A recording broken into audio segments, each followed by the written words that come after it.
Welcome to today's episode of the podcast where we discuss the most recent installments of a different series every show. It is Monday, July 28th. We're doing our second Netflix series in a row. It's called The Hunting Wives, not to be confused with The Hunting Party, which aired in January on NBC. It was January? I thought it might be February. It was January. And Netflix, this is a drama that is based on a novel by May Cobb, which was published in 2021. May of 2021. Very recently. So May Cobb published it in May of 2021. I don't think that was on purpose, but yes. I haven't read the novel, but based on this pilot, I'm getting Jilly Cooper vibes, heavy on the romance, because the way that people eye each other in the show reminds me a lot of Rivals. You remember that series? Yep. With David Tennant. And so the first episode is called Strange and Unfamiliar Places. It's 50 minutes. It begins a lot like Yellow Jackets. You get a girl running through the forest, screaming, wounded, chased. I'm sensing that it's like the most dangerous game. I'm thinking maybe you have these big game hunting wives and they've all joined a party and they're all hunting these other people. And then what? I wanted to ask about the beginning scene because if you've seen the rest of the TV episode, you know that's not really the same. And I was wondering if you thought that was kind of cheap to start off with, if it was like a gimmick like that or it actually worked to like hook your interest. I don't know why the murder mystery is included because the next 50 minutes are us watching a rich Texas lady seducing her new friend. That is the entirety of the next 50 minutes. It's a Texas-centric show, so you've got guns and trucks and drunks and Southern charm. It's in the fictional town of Maple Brook, right? Yep. Sophie O'Neil, she's the main character. She's this timid. She's prone to panic attacks. She's smart. She worked at Cambridge. She may have gone to Harvard. We're not sure. She's responsible. She's loyal. She's followed her husband to Texas for his job. Kind of like in Friday Night Lights, where you have Coach Taylor and his wife followed him there. She's a caring mom. She has her son's picture on her wallpaper. She's sober and she doesn't drive because of an accident a few years earlier. She has a felony conviction for it. We don't need to know much more than that. She's politically liberal, so moving to Texas is interesting. She's anti-gun, but yet she goes to an NRA speech at the very beginning. That's not her choice. That's her husband's choice. She calls out racism when she hears it. And she's also a little bit of a goody two-shoes. She reminded me so much of Zoe Kravitz from Big Little Lies. In fact, that's why watching the first episode, because I saw it too, Malin Ackerman's description of this being a cross between Big Little Lies and Yellowstone, I thought really worked for the TV series. But not Yellow Jackets. No, not Yellow Jackets. But the reason why it takes place in Texas is because May Cobb, she lives in Austin, but she grew up in Longview, Texas. And that's why she has decided that she's basically placed all her books in Texas. Yeah. Please don't tell me, though, that this is any way realistic to the life that she saw or lived, because this is crazy. No, actually, it's based off of a story that her mom told her, where her mom was recounting like some people that she knew back in high school, and they called themselves the Hunting Party. Now, they were a group of guys. So she aged them. Oh, okay. She switched the sexes and aged them up for 4 years. And took it place in modern times. Yeah. But like those guys, they made this thing called the Hunting Party where they went into the woods and like shotguns and drank beer. Okay. And then she was like, you know what? Yeah, I'm gonna switch the genders because I'm always like really into female power dynamics. She likes a lot of movies like Gone Girl, Mean Girls, Heathers, and The Girl on the Train. That was influence for the book. Mean Girls for sure, because Margo's character, who I was just about to describe, she's the second main character, and she's the exact opposite of Sophie. Margo would be the Rachel McAdams character from Mean Girls. Yeah, so she... Played by Malin Ackerman in the show. Malin Ackerman, who you instantly recognize if you've ever seen Harold and Kumar, and then also... Children's Hospital. She was in this movie with the guy from How I Met Your Mother, where she played a cancer survivor, so she's bald in that. Anyways, so in this, she has one goal. She's trying to change Sophie into everything that Sophie is not. She's trying to invert her entire persona. And so she introduces Sophie to her clique of real housewives. Mm-hmm. She takes her on a boat. She teaches her how to skeet shoot, getting her into the shooting thing. She convinces her to stay out late, go clubbing, dance, disparages her husband in front of her, tells Sophie to lie to her husband, says he's too controlling, and to do whatever the fuck she wants because that's how Margo lives her life. So Sophie is her new favorite. My question was, is it calculated that she's become a new favorite? Like she's obviously trying to manipulate her, or is it like she actually likes Sophie? Oh, yeah, obviously the calculated part, because by the end, she's convincing Sophie to throw away any like of these promises she's made, not to drink, not to drive, or do both at once. And they're doing donuts in the parking lot after Sophie is glugged down, I don't know, vodka or something like that. No, whiskey. It was whiskey because when she came home, her husband says, "You smell like whiskey." Yeah. And so it's just the classic destruction of a character. Super sleazy, terrible influence. Like Margo is not the friend to have, and at the same time, you can tell she's trying to like hook up with Sophie at the same time. So it's a weird dynamic. And so why is Margo doing this is the question. Why is Sophie so susceptible to her influence and charm? Who is this show actually for? What's with all the sexual overtones? That's not even getting into the other plots. But you got Jock Brad. He's Jock he Brad. has one trait. He wants to have sex all the time. He's got a girlfriend who's uber religious named Abby. They've already had sex, and he's very pushy on getting her to have more sex. You also got Margo there who is leading him on in a way. So like he's also trying to have sex with her. Yeah, that was really disgusting when she walked in and he just like finished when she was in there. Yeah. And then there was the other wives too, where we don't know too much about them. All they've been described at so far as little Marjorie Taylor Greens. There's Callie, who's this resentful, jealous one because she sees Sophie as the new her. Like she is stealing Margot's attention, Right. and everybody wants Margot's attention.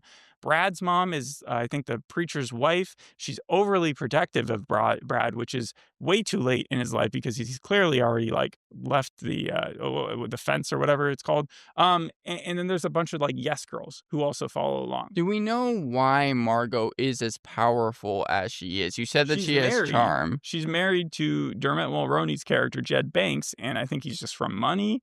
We don't know a lot about Margot's backstory. That's one of the things they leave open. We know that she has a shady brother, but that's just the tip of the iceberg. There's clearly more that's going to come out because there's like that one-eyed guy who was looking for her. She thought that she was being followed when she was in the truck. But her husband and her have like this weird House of Cards relationship on Viagra where they just flaunt their affairs with each other.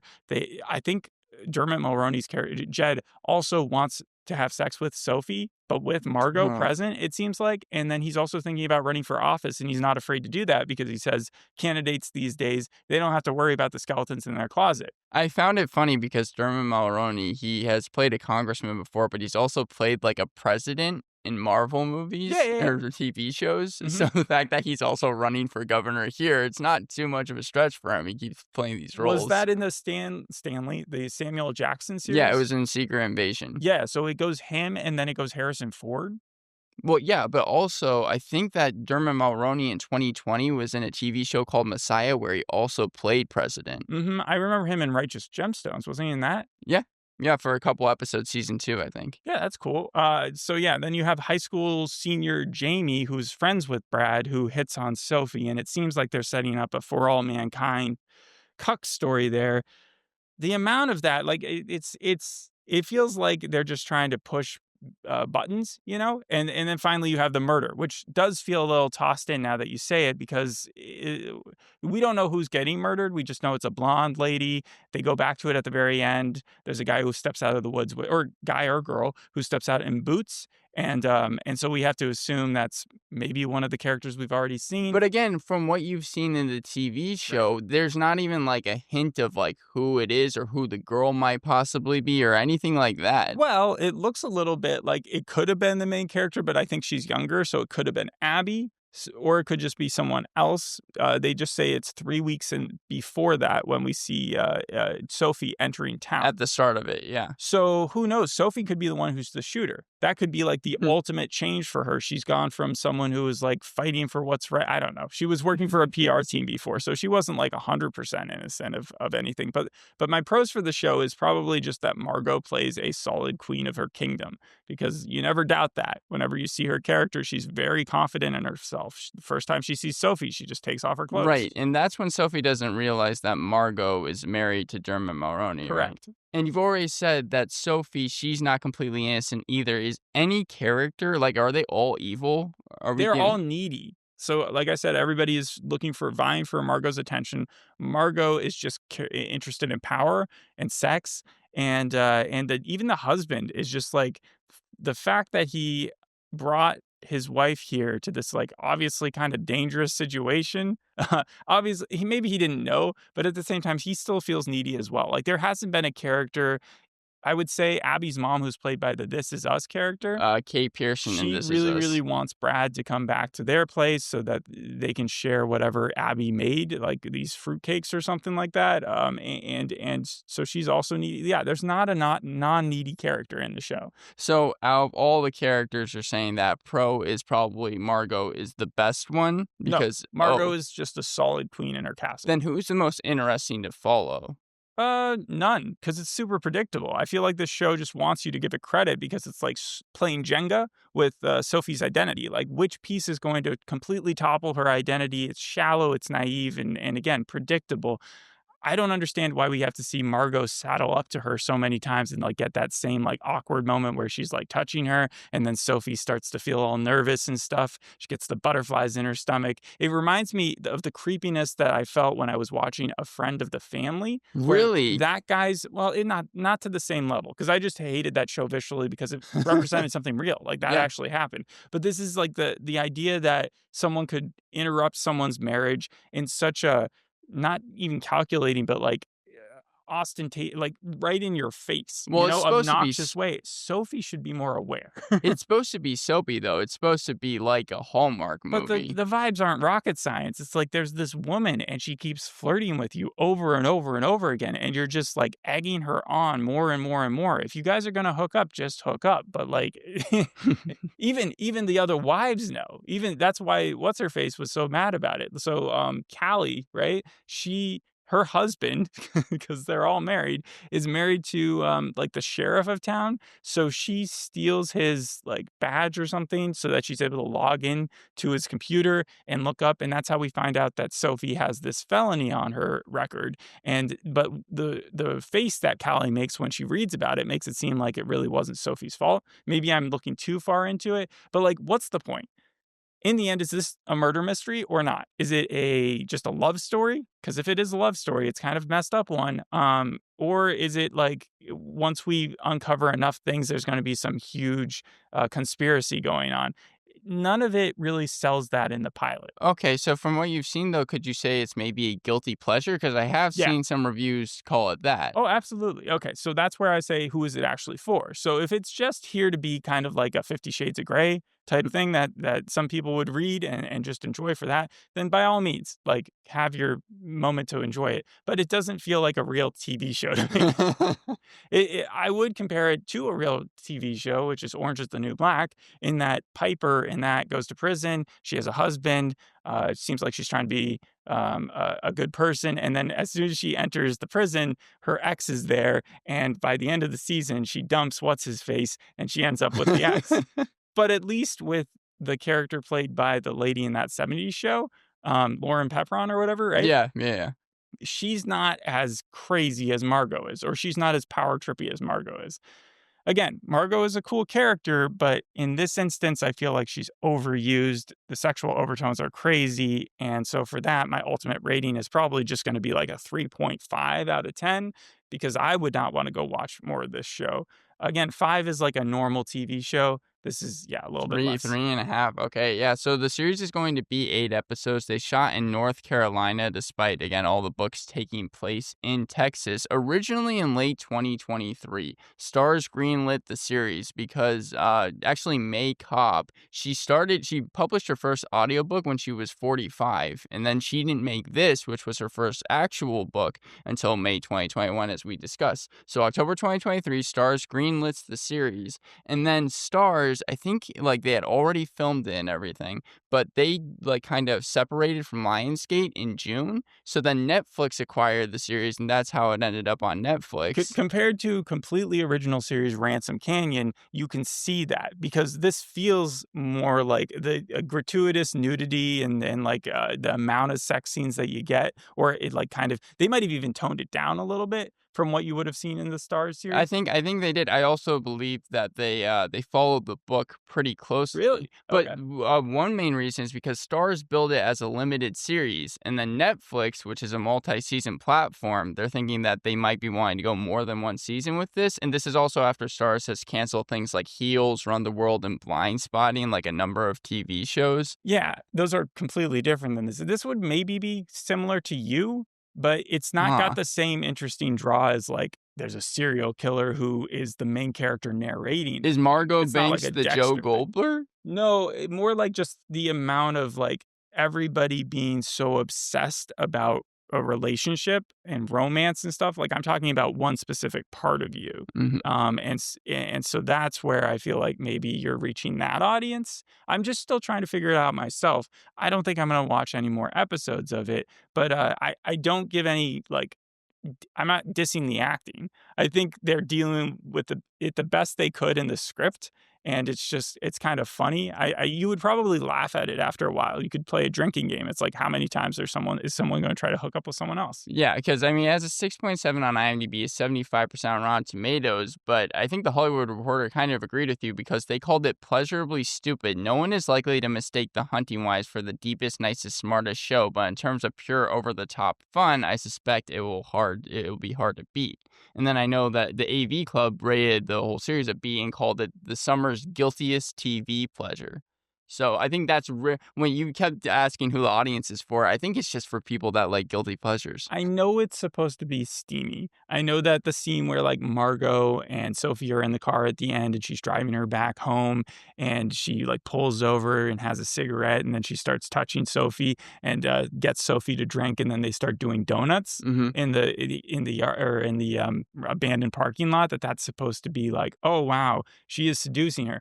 But to me, whenever I hear or see someone doing donuts, it always just brings me back to Wet Hot American Summer, to like the Paul Rudd joke where he like comes in and it's like he's doing donuts, and so it's like the least sexy thing that I can think about when I'm watching that. So I was just laughing. Well, I was glad that you liked Margo Banks because for me, seeing Malin Ackerman, I guess could not separate her from Children's Hospital, which is also just She's so blonde in silly. that though, isn't she? Yeah, but I mean, like, she looks basically Yeah, the I know she same. does look pretty What's the similar. most unsettling moment in the pilot to you? Was it that?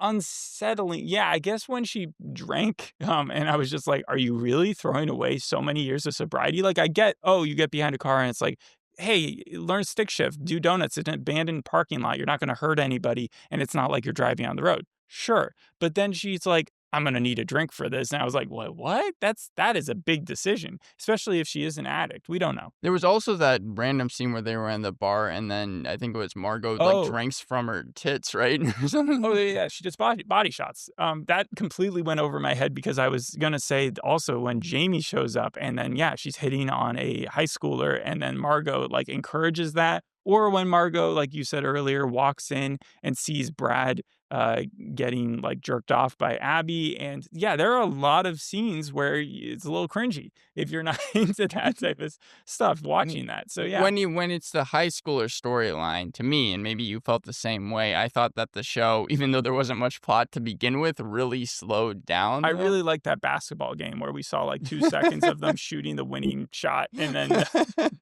it being over. This is definitely not One Tree Hill. Like, at least One Tree Hill tried to show you They had sometimes cool games. bulk of basketball games. Yeah. But Alright, anything else we wanna say about this show? well, I think also Variety's title agrees with you. They say it's very zany, very gay, red state murder mystery. It feels like a softcore porn. Yeah, that I think almost what it's billed as. You think it's billed as a softcore porn? I don't think it would get quite the amount of attention if it was, but maybe that's why it started off on Stars. Stars Inc., the spin-off production company. Okay. But before we go, I have a 3 Cheers, 1 Lie about Dermot Mulroney. Yeah, go for it. Okay. So, the first one is, again, you have to find the lie. He shares the same exact birthday as Rob Schneider. Second is he auditioned for the role of Wait, Chandler. same year as well? Yeah, same year. Hmm. The second one is he auditioned for the role of Chandler in Friends. The third one is Mulroney has played cello for scores in multiple big budget films. And the last one is the small scar he has on his lip happened when he was 3.5 years old. It happened when he was 4.5, and I know that as a fact. No, because I'm the one who gave it to him. I would say that his birthday isn't the same as Rob Schneider's. No, it is. Okay. Halloween of 1963, and it's funny because he's going to be in a movie called November 1963. With Rob Schneider. The lie was that he auditioned for Chandler and Friends, That but would have been my second guess. he's a big celloist, and he's done scores for Jurassic Park, Zootopia, Rogue One, Spider-Man, Homecoming, and Far From Home as well. Right. So Henry Rollins, who looks a lot like Dermot Mulroney, is a big musician. So Yeah. my assumption was that the cello one was correct, just based off them looking like each other. Musicians all look alike to me, you see. All right, now, thanks for listening. We'll see you on the next episode. Hope you enjoyed this one. Bye. Bye.